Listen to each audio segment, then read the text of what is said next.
తండ్రి చనిపోయిన తర్వాత తల్లి భారమైందని వృద్ధాశ్రమంలో చేర్పించాడు కొడుకు. అప్పుడప్పుడు వెళ్ళి చూసి వస్తున్నాడు. తన ఆఖరి రోజులు అవడంతో నా కొడుకుని చూడాలి అని ఆ తల్లి కోరిక మేరకు ఆ వృద్ధాశ్రమం వాళ్ళు కొడుకుకు ఫోన్ చేస్తే కొడుకు వచ్చాడు. చనిపోతూ తల్లి ఇలా అన్నది, వృద్ధాశ్రమంలో ఏసీలు లేవు, ఫ్రిడ్జ్లు లేవు, ఫ్యాన్లు కూడా సరిగా పనిచేయడం లేదు, అవన్నీ పెట్టించు బాబు అన్నది. అదేంటమ్మా ఇప్పుడు అడుగుతున్నావు, చాలా రోజుల నుండి ఇక్కడే ఉన్నావు కదా, ఇంతకు ముందే అడిగితే పెట్టించేవాడిని కదా అన్నాడు ఆ కొడుకు.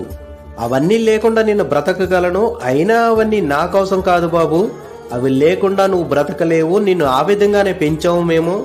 రేపు నీ కొడుకు కూడా నిన్ను ఇక్కడికి పంపితే అవి నీకు ఉపయోగపడడానికి ముందే పెట్టించుకో బాబు అని చెప్పి ఆ తల్లి చనిపోయిందంట. కర్మ ఎవరిని వదిలిపెట్టదు అని మనం నమ్ముతాం, కానీ అది మనకు కూడా అలాగే వర్తిస్తుంది అని మాత్రం నమ్మడానికి ఏ ఒక్కడికి మనసు